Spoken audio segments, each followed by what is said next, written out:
Hello students, आज हम पढ़ने वाले हैं हाइजेनबर्ग के अनिश्चितता का सिद्धांत। वैज्ञानिक हाइजेनबर्ग ने सन 1827 में एक सिद्धांत का प्रतिपादन किया और उस सिद्धांत को हम क्या बोलते हैं? हाइजेनबर्ग की अनिश्चितता का सिद्धांत बोलते हैं। सिंपल है, एकदम बिल्कुल भी सिंपल है, इसमें कोई ज्यादा कोई खास बात नहीं है, बस आपको दो चीजें हैं वो ध्यान में रखनी है। ठीक है, पहली बात तो क्या है ये सुनिए आप कि कोई भी जो कण है आपका, कण की हम क्या बात करेंगे? एक स्थिति की बात करेंगे और एक क्या बात करेंगे? उसकी हम संवेग की बात करेंगे। संवेग, ठीक है। तो किसी भी कण की यदि हम स्थिति का पता लगाएं या फिर संवेग का पता लगाएं, ठीक है, तो ये नियम क्या कहता है? इन दोनों को हम एक साथ यथार्थता से ज्ञात नहीं कर सकते। ठीक है, इन दोनों का यदि हम साथ पता लगाना चाहें तो हम नहीं लगा सकते। क्यों नहीं लगा सकते? यदि हम किसी एक का यदि मान ज्ञात करें तो दूसरी राशि में उतनी ही क्या हो जाएगी? अनिश्चितता उत्पन्न हो जाएगी। ठीक है, तो आपको ध्यान में ये रखना है कि दो शब्द याद करने आपको, एक तो स्थिति और नंबर 2 संवेग। ठीक है, और ये दोनों किसके हैं? किसी कण की हैं। और कण क्या होना चाहिए? आपका सूक्ष्म होना चाहिए, किसी सूक्ष्म कण के लिए। तो आपका क्वेश्चन ये हो सकता है कि सर क्या हम इसको क्या बड़े कण के लिए भी अप्लाई कर सकते हैं? क्या कर सकते हैं, बट बड़े कण का जो द्रव्यमान है वह ज्यादा होने के कारण उसमें जो अनिश्चितता उत्पन्न होती है, वह जो अनिश्चितता उत्पन्न होती है उसको हम प्रेक्षित नहीं कर पाते, यानी कि उसको हम पहचान नहीं पाते। ठीक है, तो साधारण शब्दों में हम यही कह सकते हैं कि इस सिद्धांत को हम बड़े कणों पर लागू नहीं कर सकते, ये सूक्ष्म कणों पर इसको लागू कर सकते हैं। और यदि बड़े कणों पर यदि इसको लागू करते हैं तो जो अनिश्चितता है उसको हम नगण्य मान लेते हैं। ठीक है, उनमें अनिश्चितता बहुत ही कम होती है। अब इसकी मैं डेफिनेशन लिख रहा हूँ सिंपल सी, देखिए उसको फटाफट। आपको देखिए मैंने यहाँ पे डेफिनेशन लिख दी है। इस सिद्धांत के अनुसार शिक्षण एक ही कण की स्थिति व संवेग का एक साथ एक ही दिशा में पूर्ण रूप से यथार्थतापूर्वक निर्धारण नहीं किया जा सकता। ठीक है, तो यहाँ पर आप देखें शिक्षण की बात कर रहे हैं हम, किसी समय, यानी किसी समय एक शिक्षण। ठीक है, एक ही कण है आपके पास में, उसकी स्थिति और संवेग। ठीक है, इन दोनों का यदि हम एक साथ एक ही दिशा, ये भी इंपॉर्टेंट है, एक ही दिशा से क्या मतलब है यहाँ पर, वो भी अभी आपको पता चलेगा। ठीक है, एक ही दिशा में यदि हम ज्ञात करें तो पूर्ण रूप से यथार्थतापूर्वक निर्धारण हम नहीं कर सकते। ठीक है, तो अब देखें आप, यदि हम ये मान लें,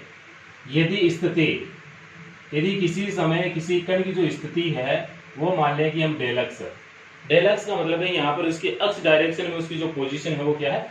अक्ष इतने डिस्टेंस पे है। ठीक है, संवेग के घटक, देखो मैं घटक लिख रहा हूं, संवेग के घटक में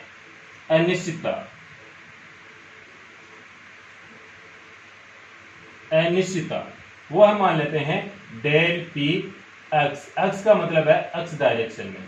ठीक है, अक्ष डायरेक्शन में जो संवेग का घटक है उसमें अनिश्चितता कितनी है? Del P X. और स्थिति में जो अनिश्चितता है वह कितनी है? Del X. ठीक है, तब इन दोनों का जो गुणनफल है, इन दोनों का गुणनफल का मतलब है del x dot del P x. इन दोनों का जो गुणनफल है वह कभी भी कम नहीं होना चाहिए। किससे? h/4 से। h/4 से कम नहीं होना चाहिए।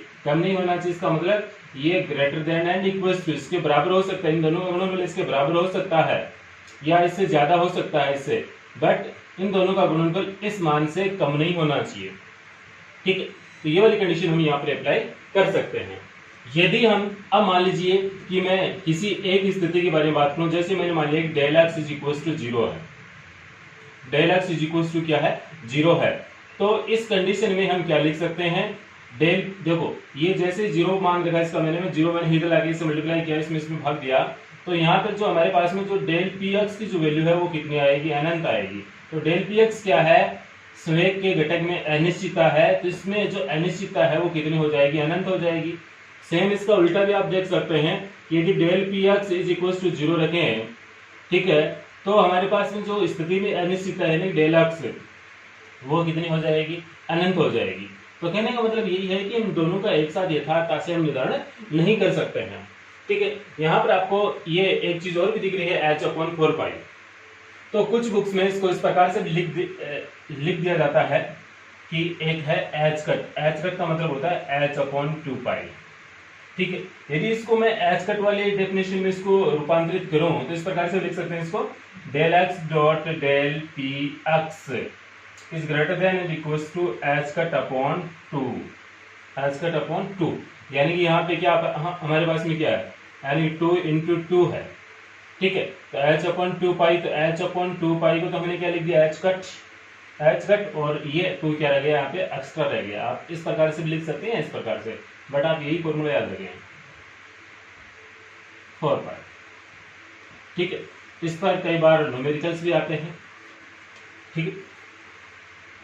और इसी प्रकार से इस फॉर्मूले को हम जैसे del E dot del T is greater than equals to H upon 4 pi, ठीक है। यानी कि ऊर्जा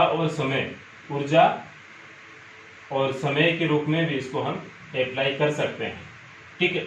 यानी कि इन दोनों का जो मात्रक है कॉमन रूप से, वैसे ही कोई यदि दो राशियों का मात्रक, इनके मात्रक की तुल्य यदि कोई बनती है, ऐसी कोई भौतिक राशियां उत्पन्न करते हैं, यदि डेवलप करते हैं, तो उन राशियों के लिए भी हम ये हाइजेनबर्ग की अनिश्चितता का सिद्धांत लगा सकते हैं। जैसे यहाँ पे स्थिति और समय की इन दोनों के मात्रक के बारे में आप बात कीजिए, और यहाँ पे ऊर्जा और समय की मात्रक के बारे में बात कीजिए, तो इन दोनों के मात्रक क्या होंगे, सेम होंगे। तो इसी प्रकार से अन्य यदि आपके पास में कोई भी अन्य कोई दो राशियां हैं जिनका मात्रक इन दोनों के गुणनफल के बराबर हो रहा है, ठीक है, तो उन राशियों के लिए भी हम क्या कर सकते हैं, हाइजेनबर्ग की अनिश्चितता का सिद्धांत अप्लाई कर सकते हैं। और एक बात मैंने पहले ही बता दी थी कि जो हाइजेनबर्ग का जो अनिश्चितता सिद्धांत है वह छोटे और बड़े दोनों प्रकार के कणों के लिए लगा सकते हैं, बट बड़े कणों में ये प्रेक्षित नहीं हो पाता है।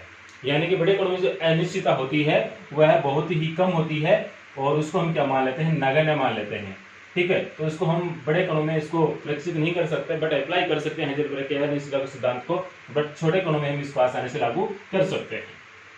एग्जाम की दृष्टि से ये 1 नंबर का इंपॉर्टेंट है। कभी भी आपसे हाइजेनबर्ग के अनिश्चितता का सिद्धांत पूछ लिया जा सकता है, तो आपको ये डेफिनेशन लिखनी है और उसके बाद में आपको ये फॉर्मूला लिखना है, और फॉर्मूले से ऊपर यहाँ पे जो लाइन लिखनी है वो आपको मैं बोल के बता रहा हूँ। यदि किसी क्षण एक ही कण की स्थिति में अनिश्चितता डेल एक्स तथा उसके समय के घटक में अनिश्चितता डेल पी एक्स है, तो इन दोनों का गुणनफल कभी भी एच अपॉन 4 पाई से कम नहीं होना चाहिए, अर्थात करके आपको ये वाली लाइन लिखनी है, ठीक है। और साइड में आप ये भी इस प्रकार से करके लिख सकते हैं, ताकि आपको ध्यान में रहे कि कुछ बुक्स में ये एच कट के रूप में भी ये फॉर्मूला दिया हुआ रहता है, तो आप कंफ्यूज नहीं है। और दूसरी बात यहाँ पर ये है कि मैंने x की वैल्यू 0 रखी, तो डेल पी एक्स की वैल्यू कितनी आ गई, अनंत, और इसका उल्टा भी इसी प्रकार से होगा।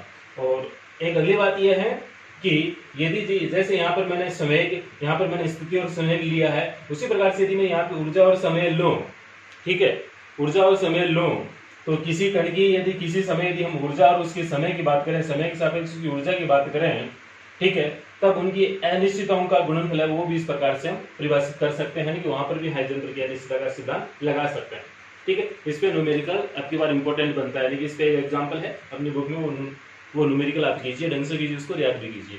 फिलहाल इस वीडियो में इतना ही है, और इसके आगे वाला जो वीडियो होगा वो डेविसन जर्मर प्रयोग पर होगा, उसको भी आप अवश्य देखें, ठीक है। और इस वीडियो को देखने के लिए थैंक यू।